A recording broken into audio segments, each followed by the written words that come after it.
Une fillette de 4 ans, hospitalisée dans le service d'urgence pédiatrique. Depuis quelques jours, elle ne mange plus, elle urine à peine et son ventre a commencé par augmenter de volume. Son diagnostic, vous l'aurez pu deviner, elle souffre en réalité d'une insuffisance rénale aiguë.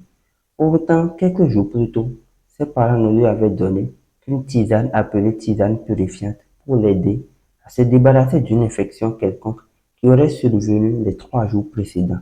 Finalement, cherchant à sauver la vie de leur enfant à travers l'automédication, ces tisanes qu'ils avaient utilisées pour traiter les grandes personnes, ils ont fini par détruire les reins de cet enfant et cette dernière va en souffrir toute sa vie.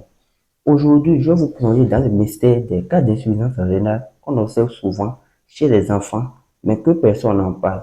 On croit souvent que l'insuffisance rénale, c'est une pathologie qu'on retrouve uniquement chez l'adulte, mais en réalité, les enfants aussi en souffrent et les chiffres en parlent d'eux-mêmes. Parfois, ce sont nos propres gestes, nos croyances et surtout nos erreurs qui en sont la cause de ces fléaux qui se répandent encore de jour en jour sur notre territoire. Pour ceux qui viennent de me découvrir, je réponds au nom de Christophe Lavogo. Je suis un inspecteur d'action sanitaire avec l'option d'infirmier diplômé d'État. Sur cette chaîne, comme tu l'aurais constaté, je te partage des conseils santé gratuits qui vont t'aider à prendre le contrôle de ta santé et booster ton énergie et ton bien-être. Si tu es intéressé, n'hésite pas à t'abonner à la chaîne et à activer la cloche de notification. C'est quoi donc une insuffisance rénale? On parle d'insuffisance rénale lorsque les reins n'arrivent plus à jouer leur rôle principal qui est alors d'éliminer les déchets de notre sang. Et chaque année, des milliers d'enfants dans le monde entier développent une insuffisance rénale, que cela soit aiguë, c'est-à-dire partielle, qui arrive pour un temps, ou chronique dans les cas où l'insuffisance rénale n'est plus récupérable. Les enfants sont appelés à en subir toute leur vie sur Terre. Et en Afrique, on estime à plus de 30% de taux de cas d'insuffisance rénale que l'on observe dans les structures hospitalières et surtout dans nos ménages domestiques. Croyez-moi, plus d'un cas sur deux est plutôt évitable lorsque la prise en charge est précoce et surtout si les parents respectaient au moins les consignes que lui recommandaient les agents de santé, les soignants et surtout leur entourage qui sont beaucoup plus dans le système de santé. Quelles sont donc les éventuelles causes de l'insuffisance rénale? 1. Il y a les infections urinaires mal soignées, les malformations congénitales. Vous devez savoir que certains enfants naissent avec des anomalies au niveau de l'arbre urinaire ou encore de leur appareil urinaire. Ils sont beaucoup plus exposés aux problèmes fréquents observés au niveau des reins et peuvent rapidement sortir des cas d'insuffisance rénale. La troisième cause, c'est le paludisme grave, la déshydratation, l'anémie surtout. La quatrième et dernière cause, et c'est la cause la plus fréquente ici chez nous en Afrique, c'est surtout l'utilisation abusive des remèdes de grand-mère.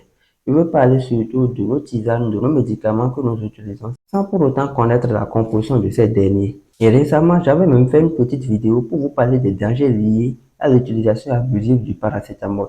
Même ce simple comprimé que nous consommons régulièrement peut rapidement nous rendre dans une dose toxique.